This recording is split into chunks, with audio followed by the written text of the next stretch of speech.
whole time Eric, talking about late you're night hosts. you're on SVU.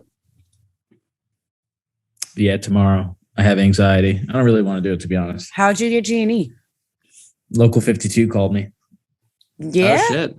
Yeah, I mean, they call me every now and then because I've done a couple of union jobs and my name is just there. But ever since I don't know if I ever brought it up on the podcast, but I did a union thing a few months ago and I texted the best boy, not the best boy. I don't know what he was. He was he might've just been a grip, but he was the guy who got me the job and he was cool before we worked it. And he was like, yeah, you probably make like 400 a day and yada, yada, yada.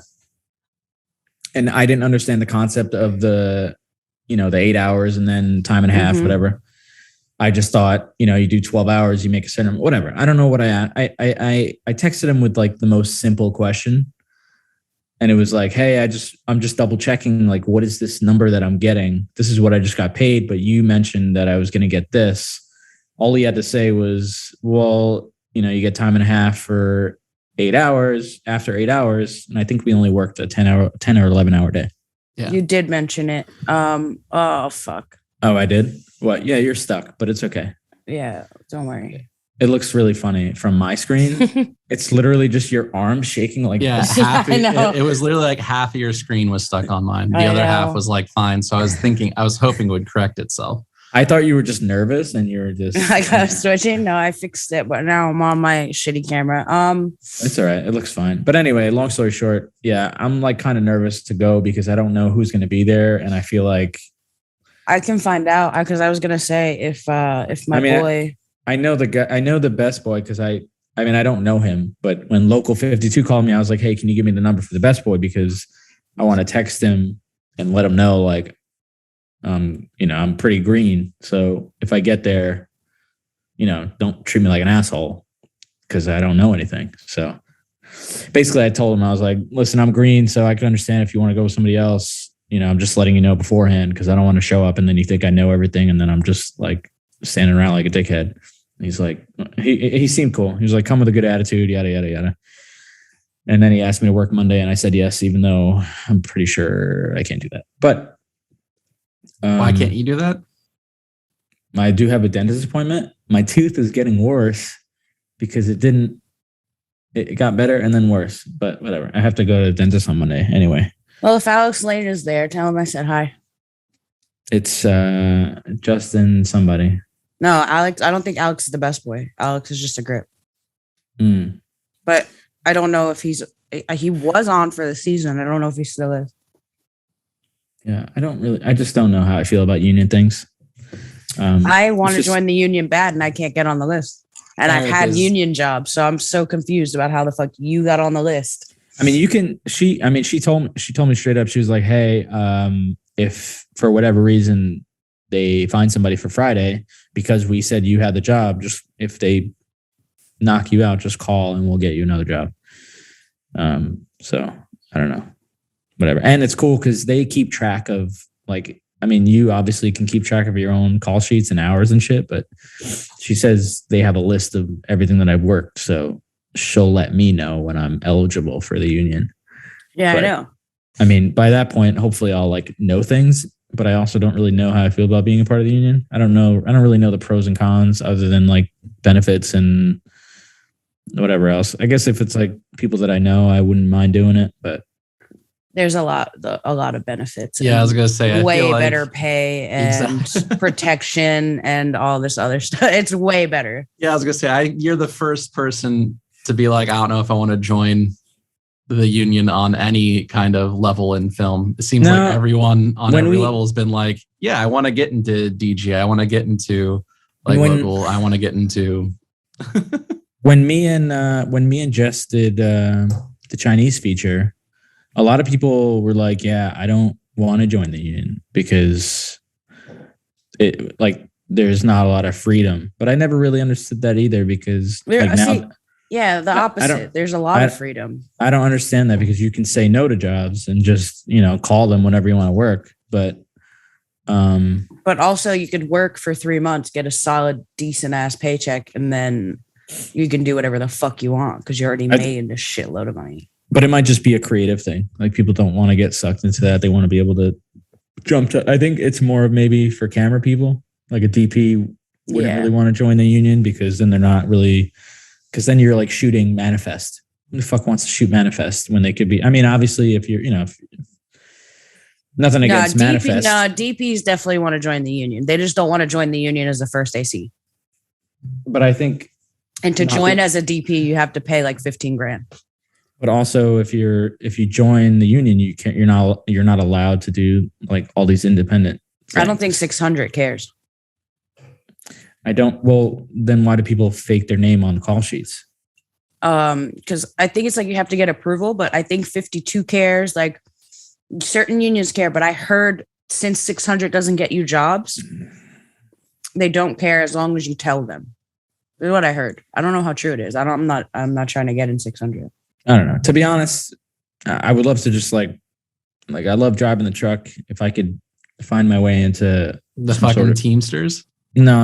I don't know if I want to be a Teamster because they're literally just sitting there all day. But at the same time, if I'm sitting there all day, I could have time to like write and shit like that. But that's like, cause they're not doing anything all fucking day.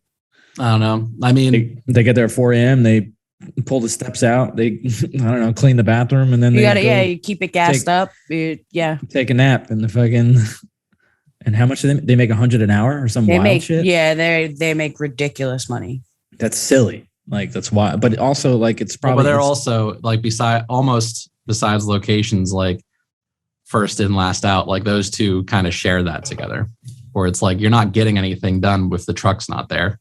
I get that. Yeah, but they're only like sleep in the truck. Yeah, there's that, and it's. I mean, they don't work weekends, do they? Really? As much? I think if you're shooting, yeah. Yeah, it depends. Like, really, union stuff seems to be like the days aren't specific. It's like the amount of hours in a week tend to be specific. Mm. So, like, it's not like specifically Saturday, Sunday you have off, because I worked on union sets on Saturdays and Sundays. But like, when we've done that, some other day was taken off. Like, I see. So, like the hour, like I think it's more like whole week hour protections, not specific days protections. I'm just starting to realize I kind of like having weekends off because it's like, well, everyone else is off on the weekend. And like, not that I go out and like have fun, but it's nice to know that I would, Well, then I like everything you're saying. I'm just like, why wouldn't you want to be a part of? No, I know. I think just like there was seems like you want to be part of it. Like you're closer to a guarantee to have weekends in the union than in the non-union world. But I will say though, like the people in the union and the people on indie stuff, I feel like I relate more to the independent people than I do the union, because the union is like, it's very like go fuck yourself. But here's the thing. We're better than you, kind of, and I don't really.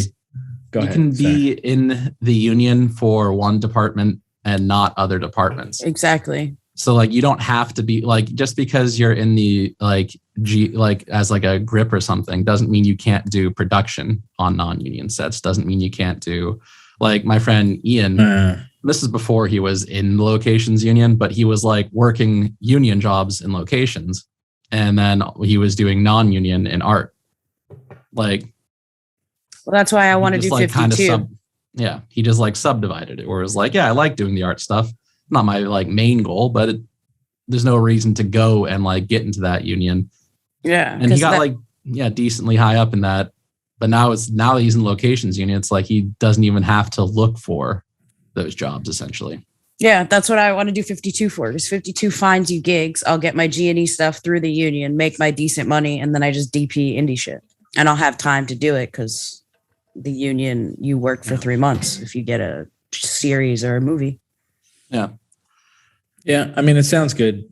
I just, I don't know if I relate to the people. I don't know if I'm really comfortable. Like, it's also just so much bigger when you're on these things. And you're also green. Like my first 52 thing was wild. Like, and I was green when I did my first 52 thing. And it's very overwhelming. I think if you did G&E for like another year or so, you wouldn't feel the way you feel now. Maybe. I just like the anxiety driving to the location, and fucking with COVID, it's even more annoying because you get there and you got to get tested. And then you're like, all right, well now what? There's nobody really directing you anywhere. It's like, all right, let me just get in this black van and figure out what happens after I get out. And then I don't know. It's also this is even weirder because I don't know anybody on this union thing. The last one I did is because I knew somebody and I was like, all right, no big deal. But now this one, I don't fucking know anybody. So, I'm like, it's going to be bothersome for them because I don't know as much. Like even if you think you know everything on an indie shoot, you show up on one of these and it's like, oh, I don't know anything. Like but it becomes told like the fucking best boy already that you're fairly green. So like, I know, but whatever. And eventually you won't be like, well, seriously, if Alex Lane is there, tell him that you know me. And I said to be a dad. Be a dad. Be a dad. Episode 23. Be a dad. Be a dad. Hold for Everything podcast.